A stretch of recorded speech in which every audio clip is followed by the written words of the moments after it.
Assalamualaikum warahmatullahi wabarakatuh. Perkenalkan, nama saya Kalsum, NPM 1811060345.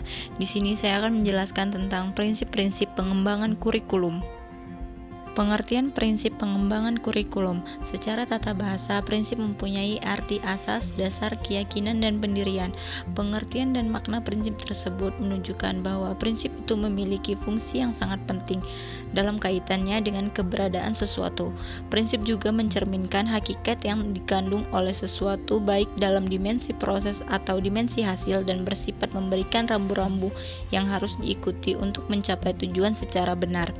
Esensi dari pengembangan kurikulum adalah proses identifikasi, analisis, sintesis, evaluasi, pengambilan keputusan, dan kreasi elemen-elemen kurikulum.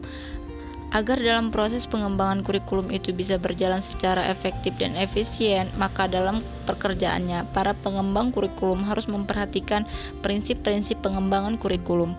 Kurikulum merupakan hal yang pokok dalam dunia pendidikan. Hal-hal yang berhubungan dengan pencapaian tujuan pendidikan dipandang sebagai kurikulum. Namun, perbedaan pengertian tersebut tidak menjadi masalah yang besar terhadap pencapaian tujuan pendidikan, apabila kurikulum tetap berpegang pada prinsip-prinsip yang mendasarinya. Oleh karena itu, seorang pelaksana kurikulum perlu mengetahui dan melaksanakan prinsip-prinsip apa saja yang terdapat dalam kurikulum. Macam-macam sumber prinsip pengembangan kurikulum.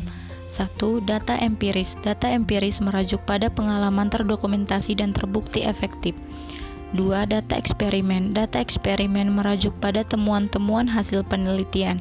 Data hasil temuan merupakan data yang dipandang valid sehingga tingkat kebenarannya meyakinkan untuk dijadikan prinsip dalam pengembangan kurikulum.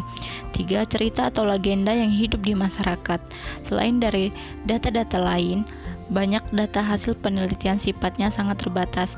Di samping itu, banyak data-data lain yang diperoleh bukan dari hasil penelitian yang digunakan juga terbukti untuk memecahkan masalah-masalah kehidupan yang kompleks, diantaranya yaitu adat istiadat yang hidup di masyarakat. 4. Akal sehat. Selain dari itu, data yang diperoleh dari penelitian sendiri digunakan setelah melalui proses pertimbangan dan penilaian akal sehat terlebih dahulu. Tipe-tipe prinsip pengembangan kurikulum.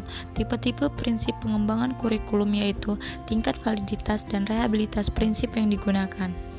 Ada fakta, konsep, dan prinsip yang tingkat kepercayaannya tidak diragukan lagi karena sudah terbukti melalui riset yang berulang-ulang.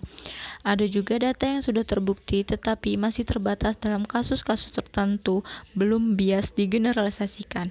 Dan terdapat pula data yang belum dibuktikan oleh riset tapi sudah terbukti dalam kehidupan dan menurut pertimbangan akal sehat dipandang logis, baik, dan berguna. Maka prinsip-prinsip pengembangan kurikulum itu bias diklasifikasikan menjadi 3 prinsip, yaitu 1. Anggapan kebenaran utuh atau menyeluruh. 2. Anggapan kebenaran parsial. 3. Anggapan kebenaran yang masih memerlukan pembuktian.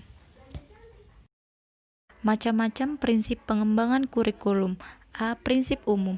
Prinsip umum biasanya digunakan hampir dalam setiap pengembangan kurikulum dimanapun.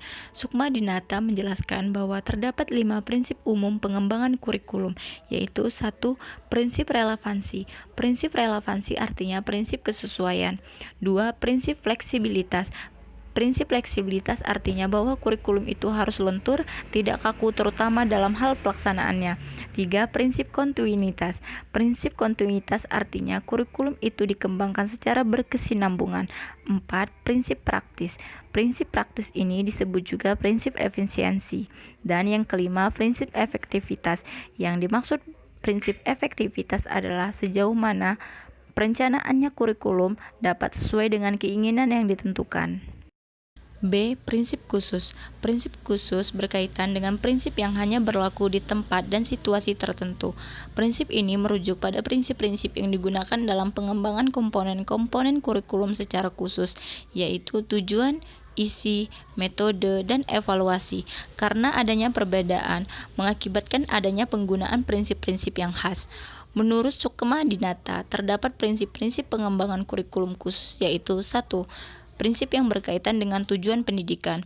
2. Prinsip yang berkaitan dengan isi pendidikan. 3. Prinsip yang berkaitan dengan proses pembelajaran. 4. Prinsip yang berkaitan dengan media dan alat bantu belajar. 5. Prinsip yang berkaitan dengan evaluasi.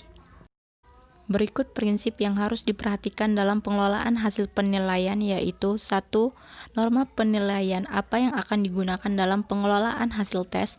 2. Apakah akan menggunakan rumus atau formula Gaussian. 3. Bagaimana mengubah skor mentah ke dalam skor matang. 4. Skor standar apa yang akan digunakan. 5. Untuk apakah hasil tes digunakan.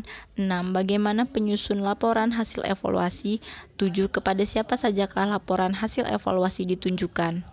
Sekian penjelasan tentang prinsip-prinsip pengembangan kurikulum. Saya ucapkan terima kasih. Wassalamualaikum warahmatullahi wabarakatuh.